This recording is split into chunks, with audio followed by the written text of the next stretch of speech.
परमेश्वर ने कहा अपने वचन में कि अगर तुम्हारा विरोध नहीं होता तो इसका मतलब उसका आत्मा तुम पर छाता नहीं है। तो कई बार जब विरोध नहीं होता तो हमें कई बार डाउट होता है कि क्या हम सही चल रहे हैं, क्या ये ऐसा तो नहीं हमारी लाइफ में कोई गड़बड़ तो नहीं हो गई है कि हमारा विरोध नहीं हो रहा। और जब जब आपका विरोध होता है आपको अंदर से एक तसल्ली भी मिलती है कि हाँ कुछ तो सही हो रहा है, कि शैतान जला हुआ है। तो इसीलिए ये विरोध जो है कभी भी गुस्सा करने का कारण नहीं होना चाहिए। अगर आप रियल क्रिश्चियन हैं तो कोई धर्म के खिलाफ आपका टारगेट नहीं है, किसी देश के खिलाफ नहीं है। बाइबल में लिखा है जब प्रेरितों को सताया जाता था, बाइबल में लिखा प्रेरितों को एक टाइम उस सरकार ने पकड़ लिया और पिटवाया और पिटवा कर छोड़ा। और बाइबल कहती है वो प्रेरित आकर आनंदित हुए कि हम परमेश्वर के लिए अपमानित होने के योग्य तो ठहरे। जब परमेश्वर के नाम के कारण आपके घर में कहाँ से शुरुआत होती है? आपके फैमिलीज में। आपकी फैमिली कई बार आपको अपमानित करती है, परमेश्वर कहता है दुखी नहीं होना, इसको आनंद का कारण बनाना है। वचन कहता है कि पौलुस को भी सताया गया, उसको एक शहर से मारकर अगले शहर में पहुंचा दिया जाता था। लिखा अन्य जाति और यहूदी क्रिश्चियंस भी मिले हुए थे उनमें। जो पौलुस का विरोध करने वाले सिर्फ अन्य जाति नहीं थे, क्रिश्चियंस भी थे, यहूदी लोग भी थे जो अपने आप को परमेश्वर का दास बोलते थे। इमेजिन करो अगर पौलुस का विरोध ना होता तो पौलुस कभी लुस्त्रा नगर में नहीं जाता, तो कभी भी वो लंगड़ा चंगा ना होता। वो लंगड़ा चंगा हुआ, हजारों लोगों में सुसमाचार फैला कि कोई पौलुस नाम का परमेश्वर का दास आया है और उसने उस लंगड़े को चला दिया है। क्यों आया पौलुस वहां पे? पौलुस लुस्त्रा कैसे पहुंचा? पौलुस अपनी मर्जी से नहीं पहुंचा। पौलुस एक जगह पर था जिसका नाम है इक्यूनियम। इक्यूनियम नाम के शहर में प्रचार कर रहा था। इमेजिन करो पौलुस लुधियाना में प्रचार कर रहा था और वहां पर उस लोग अन्य जाति भी और क्रिश्चियंस भी उस पर दौड़े और वो अगले शहर में चला गया, वो पटियाला में चला गया और पटियाला में कोई जन्म का लंगड़ा था जिसको चला दिया गया और पटियाला के लोगों ने देखकर विश्वास किया। पौलुस अपने आप वहां पे नहीं गया। लोगों को इस बात का मालूम नहीं है कि विरोध आपको वहां लेके जाता है जहां आप अपने आप नहीं जा सकते। मेरा सबसे पहले विरोध कहां हुआ? मेरे परिवार में। उसके बाद मेरा विरोध कहां हुआ? मेरे रिश्तेदारों में। फिर मेरा विरोध कहां हुआ? क्रिश्चियंस में, पास्टर्स ने किया। उसके बाद कहां हुआ? अन्य जातियों ने किया। देन सी हम कहां पहुंच गए हैं आज पूरा वर्ल्ड हमें जानता है, हर सरकार हमें जानती है, हर बंदे को पता है, हर सरकार को पता है यहाँ क्या हो रहा है। अगर मैं पहले विरोध में शारीरिक हो जाता अपनी फैमिली के खिलाफ तो मैं यहाँ ना पहुँचता, या जब क्रिश्चियंस ने, पास्टर्स ने किया तो मैं यहाँ ना पहुँचता। अगर मैंने उस विरोध को स्पिरिचुअली लिया है, आपके पास अगर जब पैसा होता है, जब आपके पास पहुँच होती है, आप बड़े चीज़ें कर सकते हैं, बदला ले सकते हैं, लेकिन फिर आप ब्लॉक हो जाएंगे, आपको परमेश्वर बढ़ाता नहीं है। विरोध आपके लिए फ्यूल है, आपको उन जगहों पर लेके जाएगा जहां आप खुद नहीं जा सकते हैं। ये एक प्रूफ है, जब आपकी फैमिली आपका विरोध करे, आपका मोहल्ला आपका विरोध करे, उस समय निराश नहीं होना। अगर आप बैक स्टेप लेते हैं तो परमेश्वर नाराज होता है और आपकी ग्रोथ रुकती है, आपकी ब्लेसिंग रुकती है। लेकिन जब आप परमेश्वर का नाम लेकर आगे बढ़ते हैं तो आप देखते हैं क्या होता है, आप देखते हैं क्या होता है। परमेश्वर ने मुझसे कहा है कि वो क्रूसेड्स जो हुआ करेंगे पूरे इंडिया में, मैंने डेट्स को मैं अनाउंस कर दूंगा, क्योंकि बहुत सारे डेट्स लोग पूर्व में, ईस्ट में बहुत से लोग मांगते थे, तो मेरी डेट्स काफ़ी मुश्किल होती थी उनको देने के लिए, क्योंकि यहाँ पर मैंने बहुत से काम रखे होते थे। लेकिन अब परमेश्वर ने मुझसे कहा है कि जो लोग डेट्स मांगेंगे उन्हें ईजिली डेट्स को देना है, और आप देखेंगे फुल इंडिया में, हर स्टेट में अब खुदावंद के क्रूसेड्स हुआ करेंगे। लाखों लोग उन क्रूसेड्स पर आने वाले हैं और खुदावंद की एक बड़ी महिमा होने वाली है, और हम सब उस ग्लोरी को देखने वाले हैं, उसे विटनेस करने वाले हैं अपनी इन्हीं आंखों के द्वारा। आज मैं आपको यही मैसेज देना चाहता हूँ, आनंदित रहो, क्योंकि खुदावंद आपको बढ़ा रहा है, वो आपको ब्लेस कर रहा है, वो आपको आशीषित कर रहा है। आपको स्पिरिट में रहकर जो घटनाएं आपके आसपास घटती हैं, उन घटनाओं को आत्मिक रीति से, आत्मिक आंखों से जांचना है कि अगर ये हो रहा है तो इसका स्पिरिचुअल रीज़न आपकी लाइफ में क्या है। हालेलुया। अगर आप स्पिरिचुअली एक सिचुएशन को हैंडल कर पाने में कामयाब होते हैं, आप नेक्स्ट लेवल पे जाते हैं। अगर आप उस सिचुएशन को हैंडल करने में नाकामयाब होते हैं, परमेश्वर इंतजार करता है फिर आपको नेक्स्ट लेवल पर लेके जाने का। तो बात सिचुएशन की नहीं है, उस बीमारी की नहीं है, या उस दिक्कत की नहीं है जो आपकी लाइफ में चल रही है। बात यह है कि मैं उस सिचुएशन को किस तरह से हैंडल करता हूं, मैं उस परीक्षा को किस तरह से हैंडल करता हूं, उस हार्ड टाइम को, उस गरीबी को, उस अकेलेपन को, उस मुश्किल को मैं हैंडल क्या वचन से करता हूं, या मैं शरीर का इस्तेमाल करता हूं उसको हैंडल करने के लिए।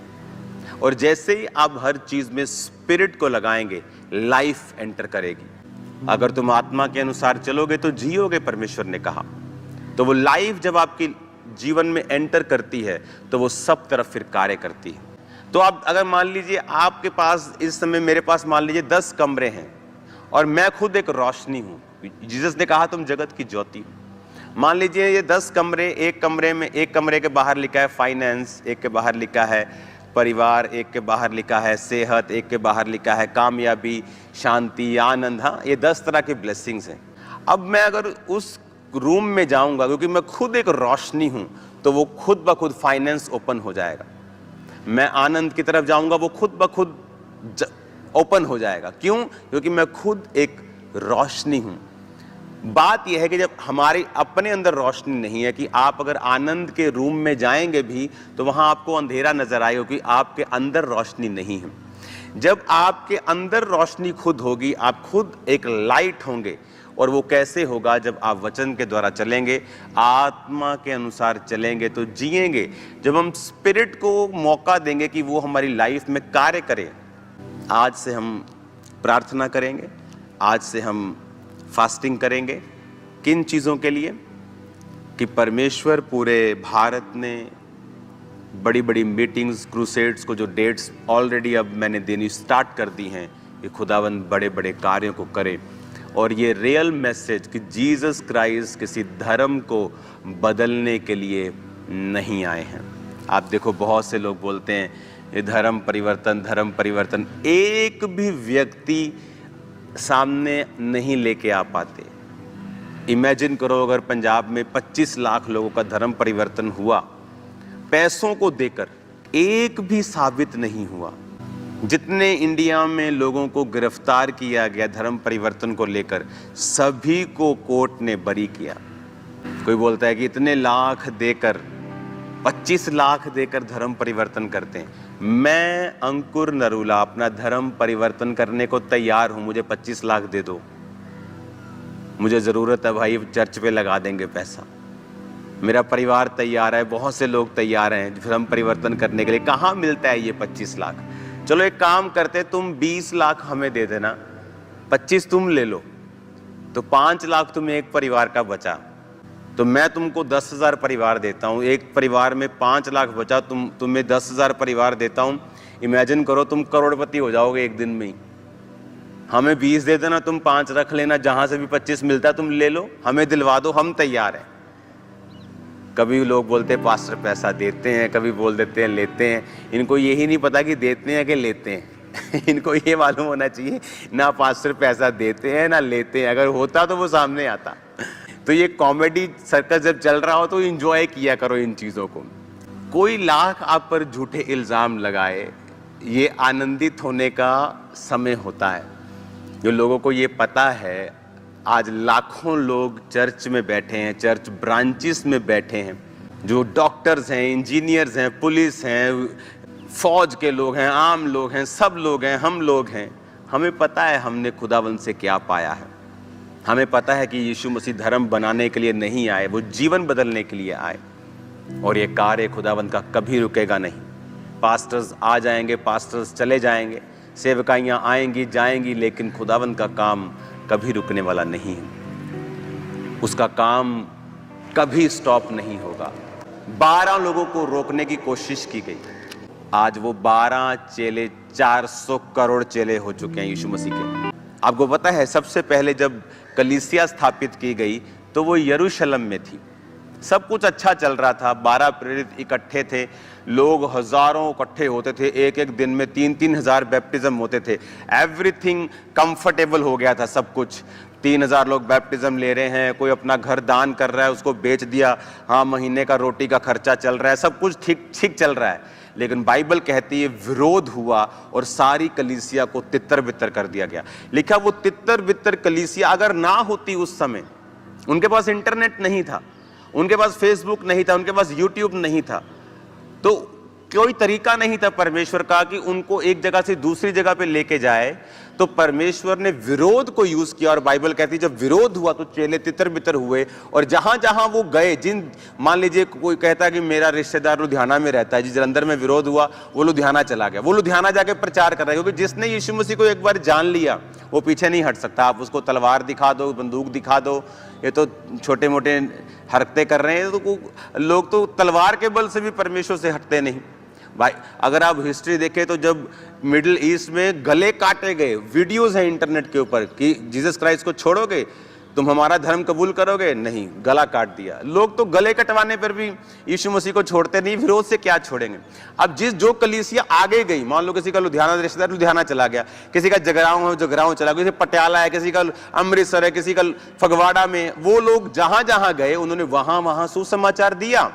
नहीं तो आज यहां सुसमाचार कैसे आया? क्योंकि परमेश्वर का चेला जो था थोमा जो था वो यहां पे आया 52 ईस्वी में, यीशु मसीह 52 ईस्वी में यहां पर इंडिया में वो आया और केरल के कोस्ट में आया। जहां वो केरल के जिस तट पे आया, मैं उस तट में जाके देखा, मैंने थोमा के क्रूज को देखा। उस थोमा का क्रूज था और थोमा का जो क्रूज था वो इतना पावरफुल था कि जब वो थोमा को शहीद कर दिया गया तो उसके क्रूस की लकड़ी को लोग खाकर, वो इतना सामर्थ्य था, लोग उसकी डॉक्यूमेंट्री में लोग हील हो रहे थे, तो वो क्रूस ही खाते गए, क्रूस इतना सा रह गया, वो क्रूस फिर उन्होंने संभाल के रखा हुआ है।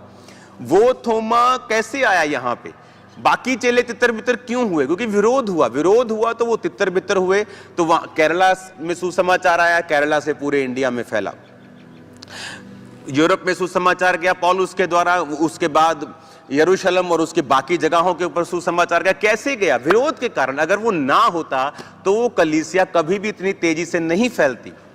तो विरोध हमेशा इज ए ग्रेटेस्ट ब्लेसिंग। विरोध आपके लिए खुराक है, आपकी पर्सनल अनॉइंटिंग को इंक्रीज करने का एक परमेश्वर का वे है, सुसमाचार को आगे लेके जाने का वे है। आज पंजाब के, इंडिया के एक एक बंदे को मालूम है कि यीशु मसीह कौन है, चाहे वो क्रिश्चियन हो चाहे ना हो, चाहे वो मानते हो चाहे ना हो, लेकिन आज सुसमाचार फैल चुका है। कैसे फैलता? अगर हम उस विरोध को शारीरिक तौर पे ले लेते। तो आपको ये बात समझनी ही चाहिए कि परमेश्वर ने तरीका बनाया है, उसका तरीका मैं नहीं समझ सकता, आप नहीं समझ सकते, लेकिन वो वे जो है, जो तरीका जो है, उसी तरीके से परमेश्वर अपने कार्यों को करता है। आज इंडिया में करोड़ों लोग परमेश्वर को मानते हैं। तेलंगाना चले जाओ आप, साउथ में चले जाओ आप, तमिलनाडु चले जाओ, पूरी पूर्व बेल्ट में चले जाओ, असम, सिक्किम, नागालैंड, जितने ये वाले एरिया हैं, वहां देखो आप, हजारों लाखों लोग इकट्ठा हो रहे हैं परमेश्वर के नाम में। रीजन?